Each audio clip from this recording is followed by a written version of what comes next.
Moi, mes films, ils ont toujours à peu près coûté, enfin, je parle des films chez Europa, plus ou moins la même chose, à quelques millions près. C'est grossier de dire ça, mais donc on est dans des films entre 15 et 25 millions d'euros en fabrication.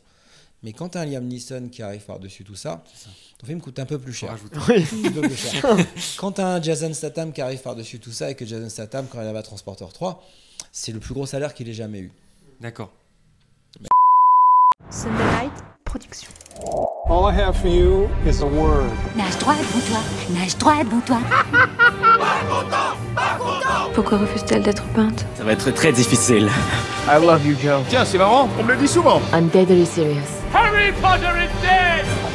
Bienvenue dans la saison 2 de Clapement 5 pour tout connaître du cinéma, de son actualité, avec des interviews, des débats et des jeux. Je m'appelle Aurélien Rapatel et j'ai le plaisir de vous retrouver pour un nouvel épisode.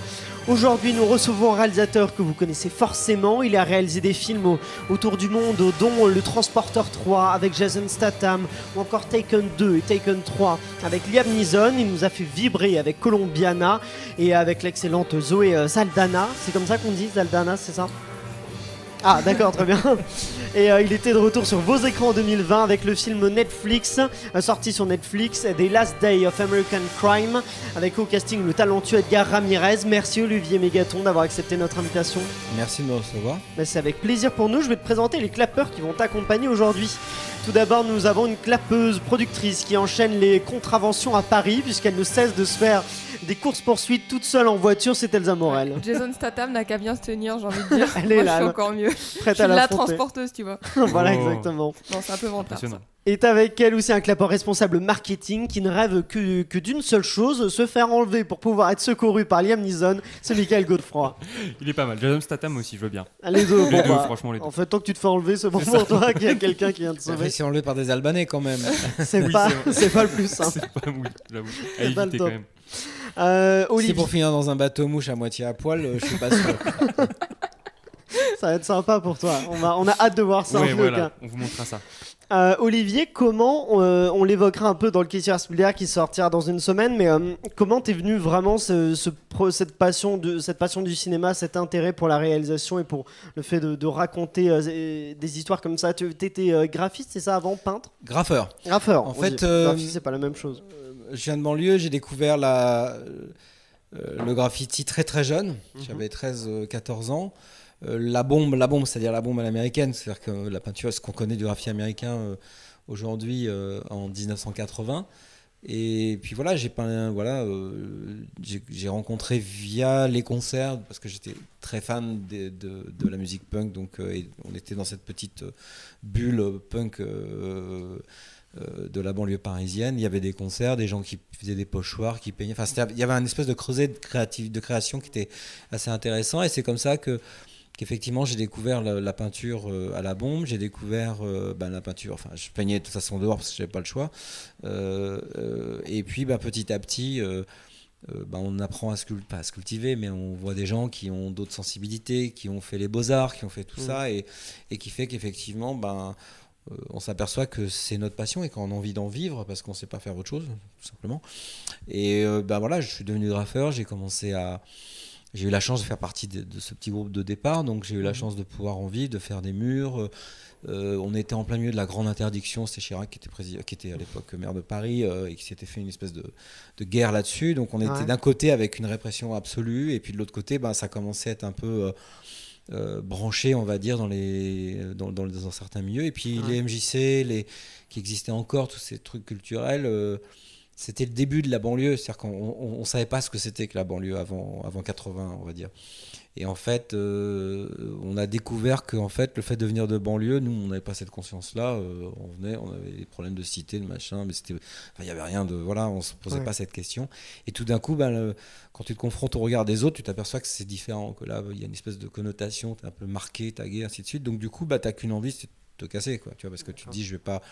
C'est là où tu te rends compte qu'effectivement, ça va être compliqué de rester là, parce que tu vois les autres qui évoluent et tu dis j'ai aussi envie d'évoluer. Donc j'ai avancé là-dedans, j'en ai fait petit à petit quelque chose qui m'a rapporté un peu d'argent. Enfin, quand je dis c'est vraiment pas, on survivait, hein, mais Et puis, ben voilà, de proche en proche, j'ai commencé à voyager en France, puis après dans plein de pays. J'ai commencé à exposer très tard, hein, c'est les années, début des années, fin 80, début 90, les premières expos de graffiti.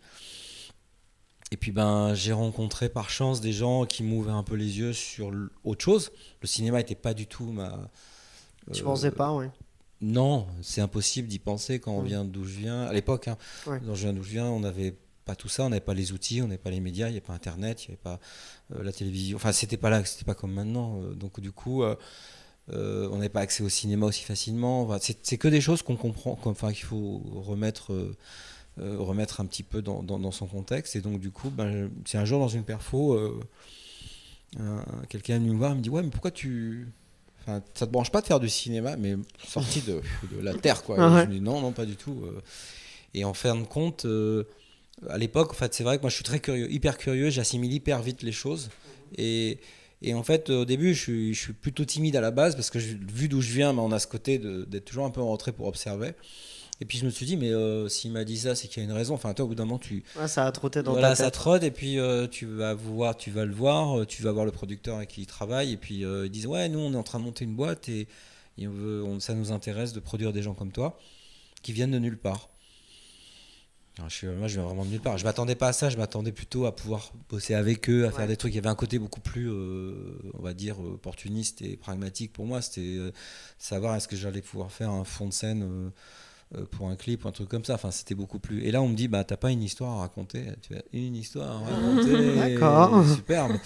Et en fait, ben, le process fait encore son chemin. Et puis j'ai fini par écrire un court-métrage sur une histoire vraie. Un de mes amis avec qui je peignais a été retrouvé mort dans le métro, assassiné.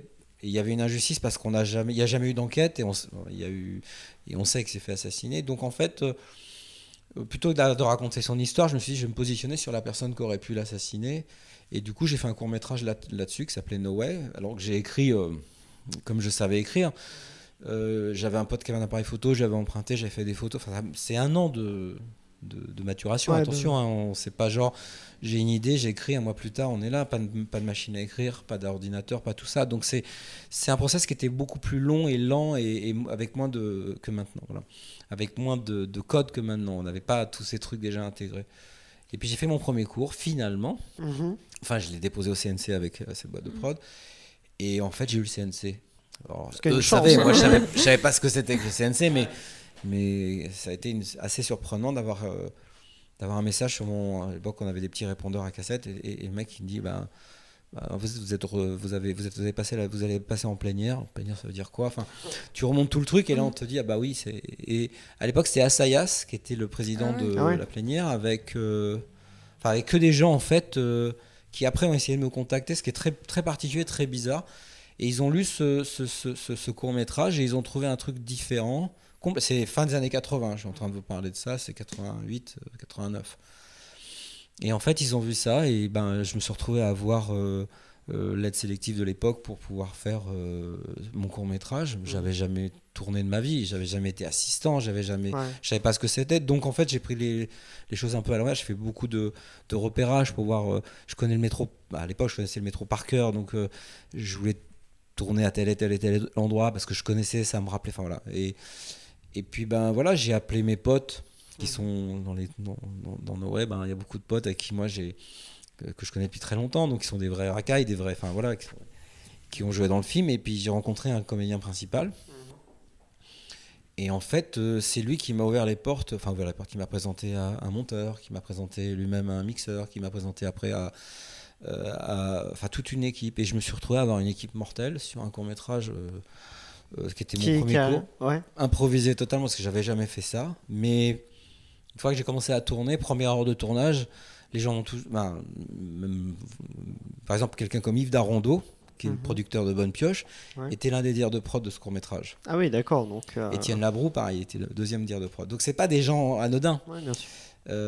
Donc du coup, je me suis retrouvé à avoir tous ces gens autour de moi, mais ils vous diront, même aujourd'hui, si vous les voyez un jour, j'étais un metteur en scène, c'est-à-dire que j'avais des idées de mise en scène. Mon premier plan de cinéma, je m'en rappelle, c'est un top shot avec un escalier dans une usine désaffectée à Saint-Ouen, avec le héros qui monte comme ça. Donc j'avais en tête tous les plans, j'avais en tête tout ça, alors que j'avais pas cette culture-là. Donc je me suis dit, t'as appris en faisant. En faisant. Ouais, c'est 9 jours de tournage ont été pour moi mon école de cinéma. Donc j'ai appris très vite. Je t'avoue que voilà. Elsa, je crois que tu as une question Oui, dessus. est-ce que le fait d'être un peu dans l'ignorance de cette culture cinéma, d'apprendre sur le tas, fait que tu t'es pas imposé de limite à chaque fois à ce que tu faisais? C'est-à-dire que des fois, quand on a une connaissance un peu du cinéma, on se dit « Ah non, ce genre de film, bah justement, c'est pas assez CNC » ou ce genre de truc.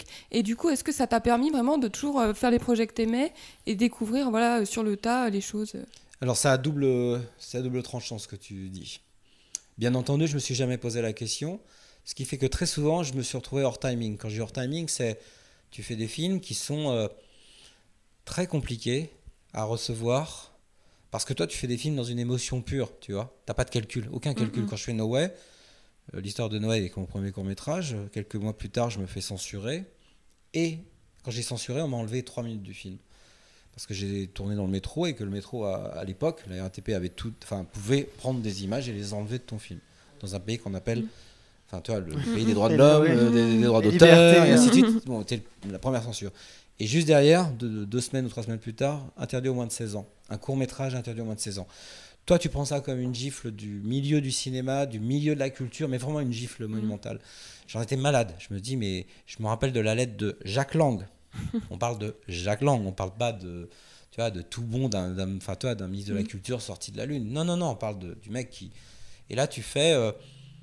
c'est minable parce que tu te dis, je viens de nulle part.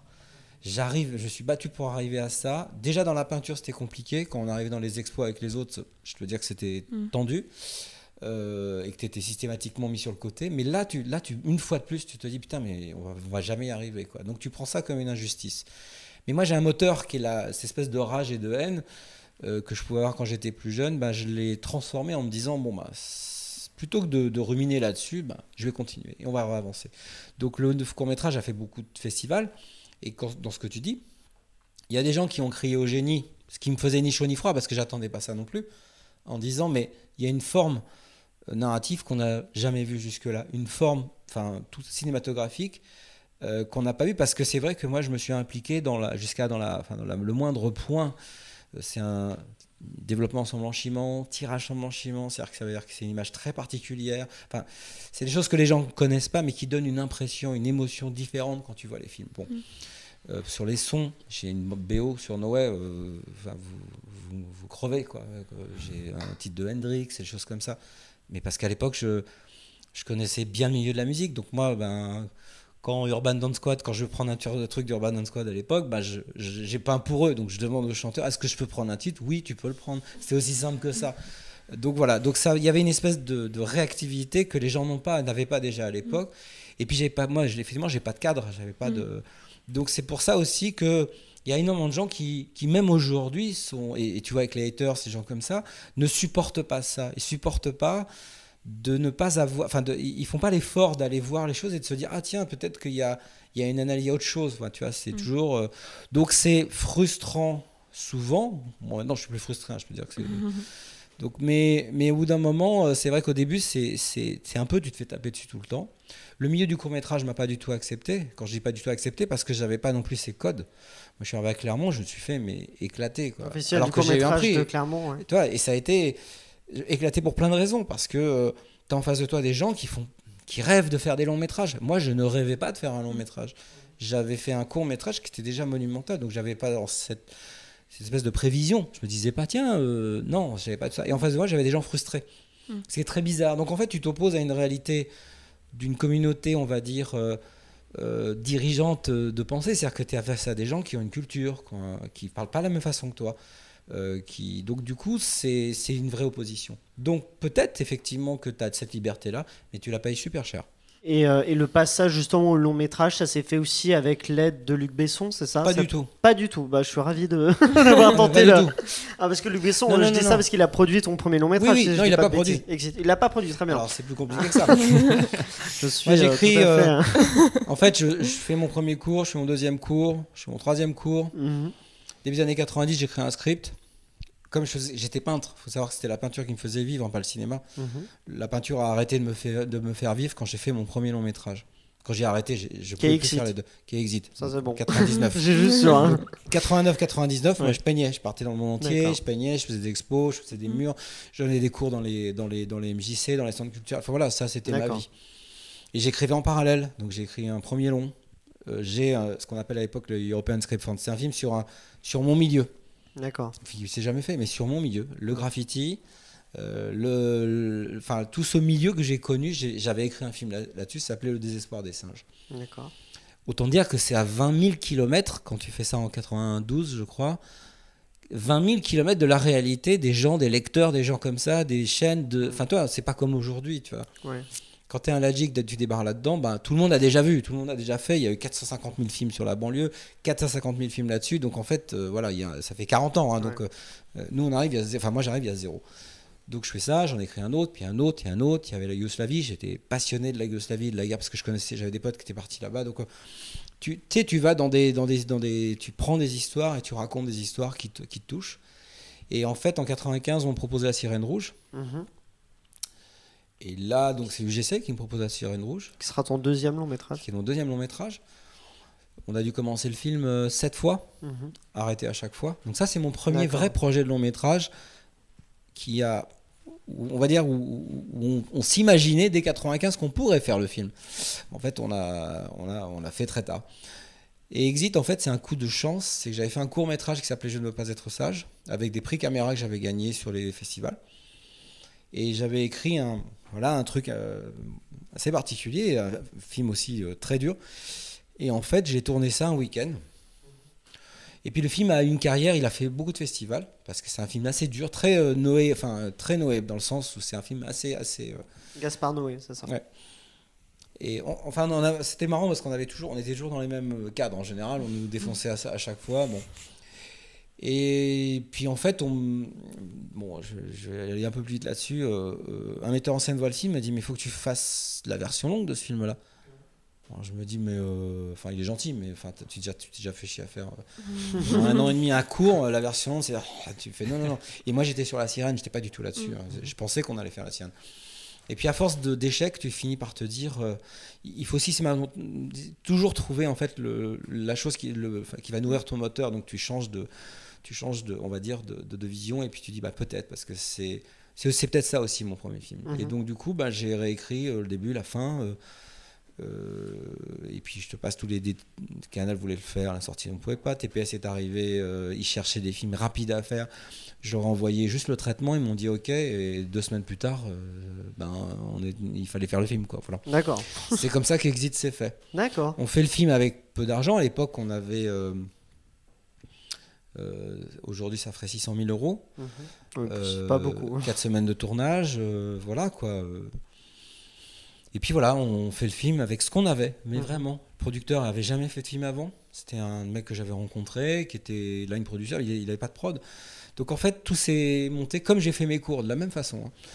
On pouvait plus tourner avec Julie Gaillet parce qu'elle était enceinte, donc en fait, on a recasté. J'ai rencontré Clotilde Cour, donc j'ai dû retourner toute la partie. Moi, je pensais benoîtement me dire, tiens, je vais réutiliser le cours, on va prendre les mêmes comédiens, sauf que les comédiens, où ils étaient plus libres, où ils étaient plus là. Donc on a retourné toute la partie que j'avais déjà tournée. Donc voilà, j'ai fait ce court-métrage de cette façon-là.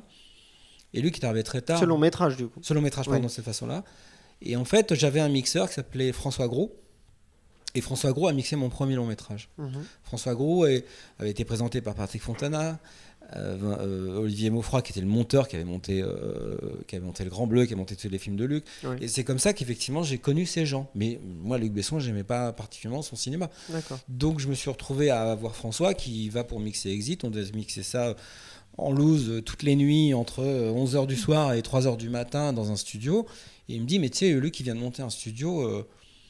je pourrais lui en parler. Je lui dis jamais de la vie. Parce que l'histoire est que moi, j'avais rencontré Luc il y a longtemps, enfin bien avant, et qu'on s'est un petit peu accroché. Donc du coup, j'ai gardé ce côté, c'est une tête de con, moi j'ai pas envie de travailler avec lui. Et surtout pas qu'il foute les pieds sur un film où j'ai tout fait. Donc il a quand même été, il lui a quand même montré avec mon producteur, et ils sont revenus comme deux cons un dimanche soir.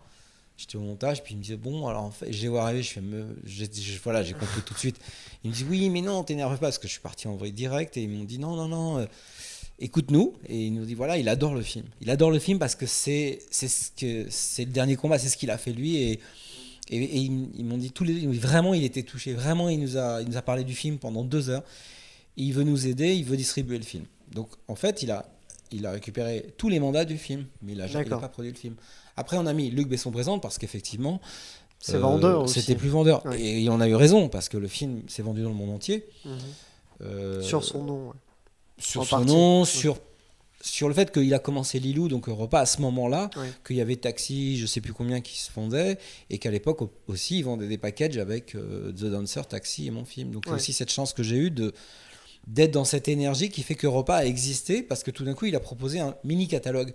Donc ça s'est passé de cette façon-là, et ce qui fait que derrière il m'a pas considéré effectivement comme un faiseur, comme parce qu'il a généré des Pierre Morel, des Louis Leterrier, des gens comme ça. Moi il m'a pas généré, j'avais fait des cours, j'avais fait plein de choses avant, donc du coup effectivement, et puis il pouvait pas parce que j'ai un caractère particulier et que on m'explique pas les choses. Mais donc, il a produit, c'est le producteur et aussi le scénariste, le co-scénariste après de Transporteur. C'est ça, de Transporteur, de Colombiana. Mais c'est passé presque 10 ans. Oui, entre Exit et le Transporteur. C'est pour ça que quand les gens disent oui, on fait partie de l'écurie Besson, je pas du tout. Moi, j'ai fait La Sirène entre temps. D'accord, ok. La Sirène, c'est pareil, c'est un film avec peu d'argent, compliqué, mais c'est La Sirène qui m'a permis d'accéder à ce niveau de cinéma et surtout du cinéma international, puisque La Sirène est en anglais. Pourquoi La Sirène est en anglais ? Parce qu'on ne pouvait pas le produire en français. D'accord. C'était à l'époque Jean-Hugues Anglade qui faisait le rôle principal. Donc pour moi, j'adore Jean-Hugues, mais ils n'arrivaient pas à le vendre à l'international. Donc ils se sont dit, si c'est en anglais, mais on n'avait pas l'argent pour payer des comédiens américains. On est dans une réalité du cinéma français. On finit par faire La Sirène avec ce qu'on a.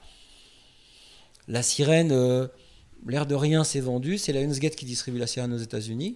Un gros début de la Lionsgate. Attention, c'est pas la Lionsgate d'aujourd'hui, mais c'est le début de la Lionsgate. Donc du coup, tu te dis, on a déjà des gens qui ont une sensibilité qui est proche de la mienne. Aux États-Unis. Aux États-Unis. Et ce qui fait que derrière, mais tout de suite derrière, j'ai Screen Gems qui m'appelle. Enfin, toutes les, on va dire je me retrouve à être sollicité par des Américains parce qu'ils ont vu un film d'un Français en anglais. Et qu'à part Besson, personne ne faisait ce genre de film. D'accord. Il y avait Amenabar qui avait fait... Alejandro Amenabar Thésis, je crois. C'est Amenabar. Le réalisateur de The Others Thésis, je ne me rappelle plus très honnêtement. Un Espagnol qui a fait Thésis. Oui, après, on était 3 dans le monde à pouvoir faire ce genre. Donc c'est un timing qui était particulier. Del Toro aussi. Voilà, très particulier. Donc les Mexicains arrivaient. Oui, c'était le début en fait des étrangers dans le cinéma américain. Et ils cherchaient ça. Et c'est comme ça qu'effectivement, je me suis retrouvé, mais il s'est passé 10 ans quand même. Ouais. Du coup, c'est pas par Luc Besson pour le Transporteur 3 ? Si, mais ça arrive bien plus tard. J'ai eu d'autres projets de films qui sont ou faits ou pas faits. Enfin, faits, on a commencé, arrêté. C'est la vie des metteurs en scène, en tout cas.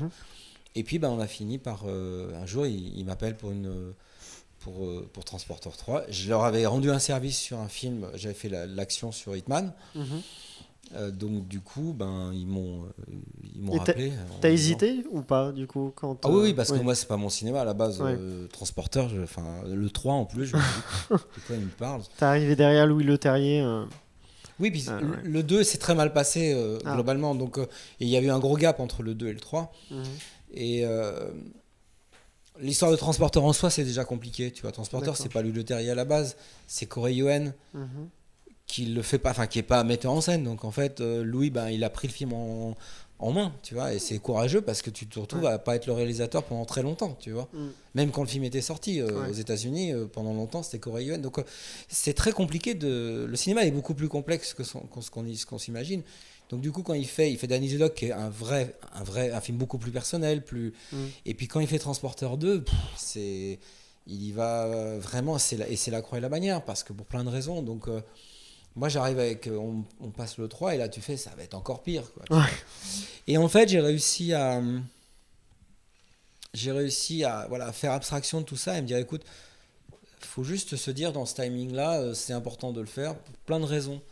Parce que tous les films un peu compliqués, un peu space, un peu film de genre que j'adore et que je voulais faire, En France, je me suis définitivement aperçu que c'était pas possible, qu'on n'arrivait pas à les financer.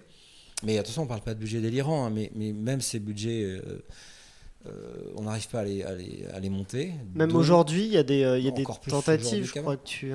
Oui, c'est ouais. des tentatives, mais la réalité est qu'aujourd'hui, un film, il se finance de quelle façon ? Chaîne. Bon, il y a plein d'autres choses, mais essentiellement les chaînes. International. Un film français en français, à l'international, tu le vends pas. Le Chant du Loup, ça Oui, a mais pas c'est des tenté. petits- Voilà, Oui, c'est des il y a films. des exceptions. Qu'est-ce que ça rapporte ? Faut juste se dire ça. Est-ce qu'il a Qu'est-ce que ça rapporté rapporte ? suffisamment Voilà. ouais. Donc c'est Vas-y. là où on te l'oppose. Attention, moi on me l'oppose encore aujourd'hui quand je veux faire des films Ouais. français. La chose qu'on dit, vous voyez ça fait ça, ça fait ça, ça fait ça. Tu veux faire ça, ça rapportera ça. D'accord. Donc ça fait qu'effectivement tu te retrouves dans une situation un peu d'être entre deux continents et que voilà, quand je arrive sur Transporter 3, ben le choix il est de me dire soit je continuais à essayer de rêver à faire des films que j'arriverais pas à faire en France, ça c'est sûr. Aux États-Unis, si je fais des films de genre un peu thriller, c'était compliqué à ce moment-là. C'est-à-dire qu'il faut voir que les années 2000 ont été très compliquées pour les thrillers. Ouais. C'était le slasher qui était à la mode et moi je suis pas du tout dans le cinéma. Alors là, s'il y a une chose que je sais pas faire, deux choses, c'est la comédie et le slasher. Donc, enfin, j'ai du Slasher, mal. c'est vraiment slasher, pas l'horreur, c'est slasher, le tueur qui va tuer. Voilà, ou la bande de Vendredi jeunes 13, qui se retrouvent dans oui, voilà, c'est toute la souviens-toi de logique. l'été. Enfin, toi, c'est ce que Alexandre Aja a fait. Oui, mais lui, c'est parce que son c'est un univers. Français à l'international aussi. Et Alex, c'est son univers. C'est celui sa qui a vie. fait Piranha 3D, qui a fait La Colline à Voilà, des et yeux. qui a fait surtout La Colline à des yeux, qui a Oui. fait. Et c'est son univers. Moi, Oui. ou Xavier Jeance, tu vois, moi, c'est pas mon Oui. univers.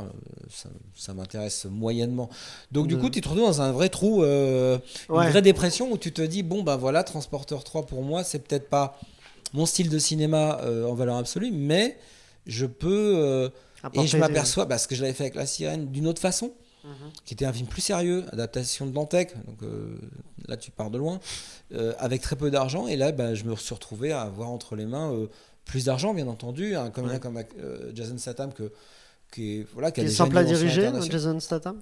Qui est sympa à diriger, mais c'est compliqué, tu vois. Ouais, d'accord. C'est compliqué parce que c'est sur un troisième volet. Oui. Donc le mec, il pense tout savoir, mais toi, ce troisième volet, tu dis, attends, il s'est passé 10 ans entre le 1 et le 3, donc Tu veux le faire il a évoluer. vécu, il n'est pas obligé de se saper comme un sac, il peut avoir... Enfin non, tu vois, plein de choses, la bagnole, c'est pas obligé d'être une poubelle. Enfin, il y a plein de choses que tu upgrades, et là, ouais, mais bon, attends, dans le... Oui, mais on s'en fout un peu, donc au début, c'est compliqué. Et puis très rapidement, il voit que tu as cette connaissance, qu'il voit que tu as cet investissement surtout, et que toute ton équipe est hyper investie dans le film pour l'élever le plus haut possible. Et c'est à ce moment-là, il faut du temps, hein, et c'est à ce moment-là où là, effectivement il relâche, qu'il y a une confiance et qu'effectivement ça se passe vraiment bien. Mais ça passe par éliminer plein de gens autour qui sont assez parasites dans la relation. Mais c'est tout le temps comme ça, enfin, tu vois. Michael. Alors justement, on a vu que voilà, tu as réalisé des films d'action à gros budget et que c'était pas... C'est pas un gros budget, alors je t'arrête tout de suite. Ce que vous imaginez être un gros budget, on a est un le gros budget pour la France, Ouais. mais Transporteur si 3, tu... Oui, C'est combien? tu mets ce que ça rapporte et tu mets après, tu vas sur Mojo Box Office, tu vois, c'est un site magique pour tout le monde. Ouais. Tu regardes ce qu'un film a coûté, ce qui est communiqué par la prod, hein, donc tu enlèves... Il n'y aura pas le marketing. T'enlèves 20 à 30% et t'as pas du tout le marketing dedans, hein, parce que le marketing c'est le prix du film, c'était le prix du film, c'est plus comme ça maintenant. Mais là ça te fait relativiser. Donc quand moi mes films ils ont toujours à peu près coûté, enfin je parle des films chez Europa, plus ou moins la même chose, à quelques millions près. C'est grossier de dire ça, mais donc on est dans des films entre 15 et 25 millions d'euros en fabrication.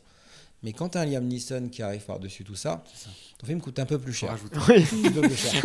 Quand tu as un Jason Statham qui arrive par-dessus tout ça et que Jason Statham, quand il arrive à Transporteur 3, c'est le plus gros salaire qu'il ait jamais eu. D'accord. Même Sur dans le Expandel, bien sûr. D'accord, ok. Qu'il ait jamais eu.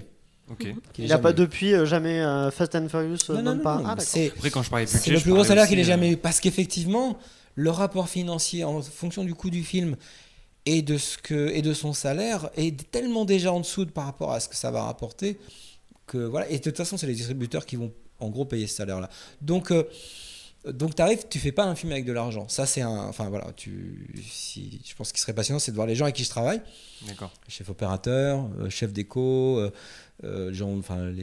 Julienne, tout ça, enfin tous ces gens avec qui je bosse et ils vont me dire bah non, on a exactement la même chose que en gros on est payé Après, ben, effectivement, tu as plus d'argent que sur un film français, mais tu fais un film français à l'international, donc en fait tu fais un film qui va rapporter entre 50 millions de dollars et presque 400 millions de dollars en gros, mais tu as quand même un film qui coûte moins de 50 millions de dollars à la base. Donc là, quoi qu'il arrive, c'est des films qui rapportent beaucoup d'argent. Donc en fait, on fait des films pour 2, 3 fois, 4 fois moins d'argent que les Américains. Ça paraît facile quand on te dit j'ai 15 ou 20 millions de dollars pour faire un film. Moi, j'invite les gens, à effectivement à se mettre sur le dossier. C'est très compliqué. C'est pour ça qu'on vient nous voir aussi, parce qu'on est beaucoup. On arrive à faire des. C'est ça. Voilà. Mais justement, c'est super intéressant, comme vous dites. Comme tu dis, tu as un peu moins en termes de budget qu'on ne le pense, mais faut que tu fasses des films d'action. C'est pas un peu moins, c'est 3 fois moins. 3 fois moins. Mais tu as fait quand même des films d'action avec des énormes scènes, comme dans Transporter 3 ou Tekken 2. Et justement, on voulait savoir avec l'équipe quel est le secret, quel est ton secret pour réaliser des scènes d'action impressionnantes, comme on a pu voir dans Tekken 2. J'ai pas de secret, c'est une mécanique. L'action, c'est quand tu fais de l'action, les gens ils parlent toujours des films d'action en disant l'action. Oui, enfin, c'est 2 films. C'est un film avec des comédiens. Donc c'est un film où tu dois travailler comme un film de base français, où c'est une histoire dans une cuisine, dans une mansarde, avec un chat qui s'est perdu. C'est la même chose, dans la même logique où on est sur des lectures, des machins, réécriture et pour que les comédiens soient le plus logique possible. Et de l'autre côté, il y a un autre film qui est mécanique et l'action. Dans une journée, tu vas faire de la comédie, du drame avec des comédiens, 2, 3, 4 heures le matin, et puis après, le reste de la journée, tu fais de l'action. Le comédien n'est pas là, mais tu fais un autre film. C'est ça la plus grosse problématique d'un film d'action. C'est très schizo parce que tu te retrouves dans une situation à switcher de choses très sensibles, mais les gens, en fait, ils vont voir que l'action à la sortie. Bon, c'est pas très grave parce que c'est aussi ça qui fait que ces films-là fonctionnent. Mais toute la logique des personnages, toute la façon quand tu as Colombiana et que tu vois le travail qu'on a fait avec Zoé, réécrire tout le film, c'est un énorme boulot, quoi, un énorme travail. Mais c'est pareil sur tous les films que tu vois. Sur Last Days, on a travaillé énormément, que ce soit avec Michael Pitt, avec Edgar. Donc on voit l'action parce qu'on se dit c'est l'action et les mecs ils sont juste dans les 30 secondes qu'ils vont mettre sur le net parce qu'ils vont dire c'est mécanique après. Mécanique veut dire que tu as ta façon de faire. Moi, ma façon de faire, c'est. Je suis un mec. Enfin, j'ai depuis toujours, je suis très visuel. Je mémorise énormément d'images. Donc, mon truc est de dire pour restituer et arriver à faire ce que j'ai envie de faire, il faut que je restitue le maximum d'informations à mon équipe. Donc, on fait des storyboards sur les séquences. C'est hyper précis. Tu travailles beaucoup avant, en amont. Sur les scènes d'action uniquement. Ce qui veut dire que ce film-là, pour moi, ce qui est le plus compliqué, ce qui va être l'aspirateur à fric sur un film, ce film-là, il est, on va dire, préparé très vite et tu lances la machine. Et après, ça te laisse du temps, tout le temps nécessaire pour juste travailler avec tes comédiens, avec ça. Parce qu'après, le reste, c'est une mécanique. Donc, c'est de cette façon-là qu'on... Mais après, toi, tu peux passer des heures à passer, à voir avec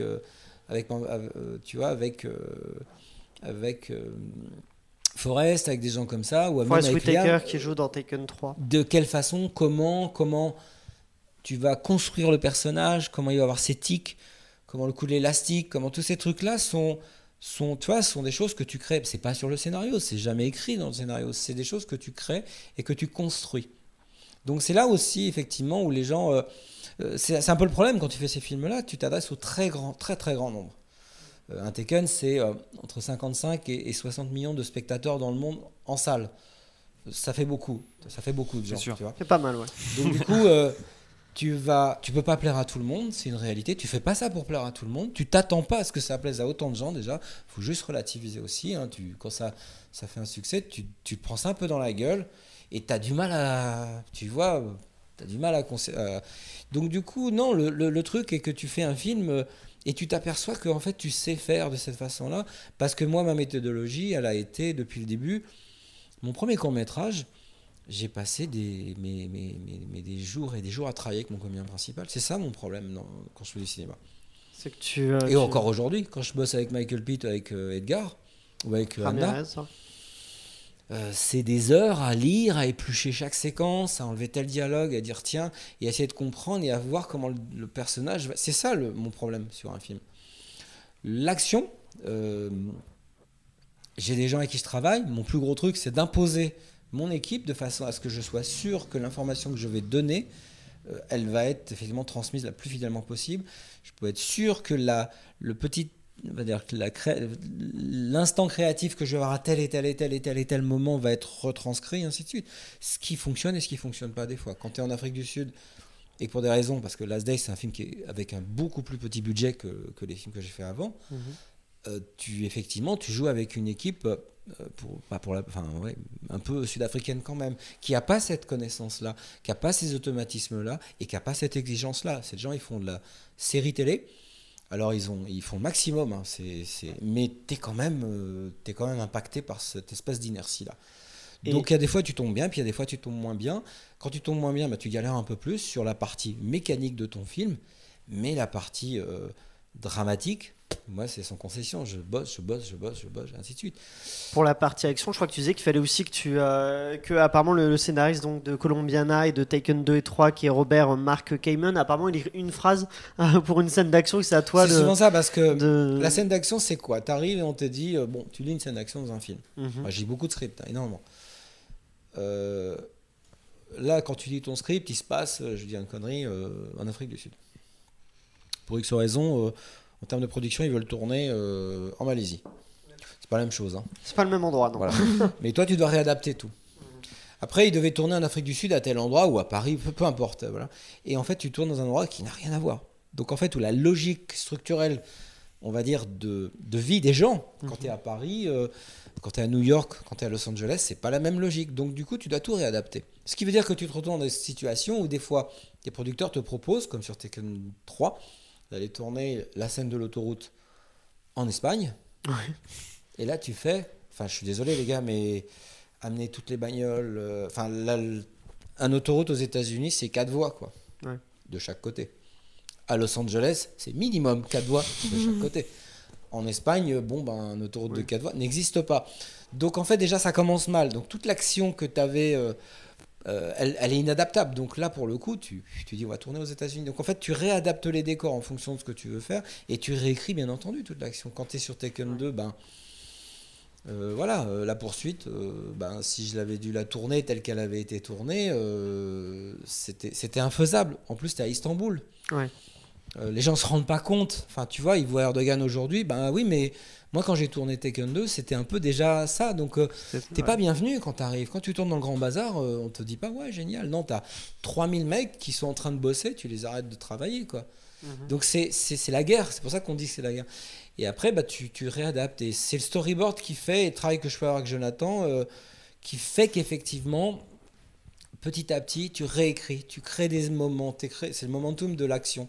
Pour terminer, quel conseil tu donneras à un jeune aujourd'hui qui peut-être aurait l'ambition de faire des films d'action comme tu as pu en faire Il ne faut pas s'excuser de faire les choses. Le problème, c'est quand tu fais des films tels que tu les fais aujourd'hui, en France, je parle si c'est en France, on a une capacité dans ce pays à toujours s'excuser. Donc on veut faire de l'action, quand je dis l'action, on veut faire du film de genre, plus globalement. Pas forcément très bien vu. C'est très mal vu. C'est très mal vu, alors que globalement, je pense que les jeunes qui sont nos principaux, on va dire, destinataires et spectateurs, pas en salle, hein, on est d'accord qu'en salle, c'est plutôt un public beaucoup plus vieux, mais ces jeunes potentiels à qui on doit donner l'envie, ainsi de suite, ils fonctionnent vite, et ainsi de suite. Donc du coup... pourquoi est-ce qu'on s'excuserait de donner, d'apporter à ces jeunes-là ce qu'ils ont envie de voir à ce moment-là, à les rendre plus curieux, à les rendre et ainsi de suite. Pourquoi? Parce qu'on est français. Ouais. On nous dit toujours vous faites des films à l'américaine. Non, je fais pas des films à l'américaine, je fais mes films. Donc faut oser, en fait, faut faire les films qui nous plaisent. Faut faire les films et essayer. Ça marche pas, on recommence. Si ça marche pas, on recommence. Ça marche pas. Donc, si je comptais le nombre de fois où j'ai recommencé, je passe plus de temps à recommencer qu'à respirer. Donc c'est vraiment compliqué. Donc il faut pas se dire il y a pas à avoir de frustration, il y a pas d'injustice. Aujourd'hui, c'est l'injustice permanente. Ouais. Je fais pas un film parce que non, tu fais pas un film parce que c'est pas bon, c'est pas le bon moment. Il y a plein d'éléments, il y a plein de paramètres qui fait que c'est pour ça que tu fais pas ce film-là. D'accord. Peut-être que dans un an, ça marchera. Peut-être qu'il y a un an, ça aurait marché. Et ça, il faut arriver à l'intégrer. Donc, si je peux donner des conseils, c'est toujours la même chose. La curiosité, bouffer de tout. Pas que du cinéma. Se nourrir d'énormément de choses. D'accord. D'énormément de choses. Être patient, super patient. La patience, et impatient dans l'autre sens. Montrer les choses, et ainsi de suite. Donc, effectivement, c'est ça. Et Et après, pas rentrer dans une logique, effectivement, comme tu disais tout à l'heure, de je fais un film pour le CNC, ou je fais un film parce que, ou je fais un film de ceci ou de cela, ou parce que. Non, c'est pas ça le cinéma. Le cinéma, c'est un truc universel. On est dans une logique universelle. Pourquoi est-ce qu'on voudrait nous cantonner à des identités, des sexes, c'est pas ça notre métier du tout, hein. C'est vachement plus ouvert que ça. On n'a pas ce prisme-là, pas du tout. Donc tenter à assumer. Merci beaucoup Merci. Pour tous ces conseils. Je rappelle que tes films, donc il y en a plusieurs sur Netflix, Colombiana, The Last Days of American Crime, et ou sur Prime Video par exemple, Le Transporteur 3, les autres sont disponibles en VOD. Merci à tous nos clapeurs du jour. Merci à vous tous d'avoir suivi cet épisode. Merci à Pierre-Emmanuel et Guillaume pour Sunday Night Productions qui produisent Clapement 5. N'oubliez pas de liker le podcast et de le partager au maximum. Et vous pouvez aussi vous abonner à notre chaîne YouTube Sunday Night Ciné-Série et activer la cloche pour découvrir ces épisodes en version filmée. Toi Olivier, on te retrouve vendredi pour un blind test dans lequel on tentera de faire remporter le DVD de Colombiana justement, que tu dédicaceras au vainqueur. Merci beaucoup et à vendredi, et d'ici là, prenez soin de vous.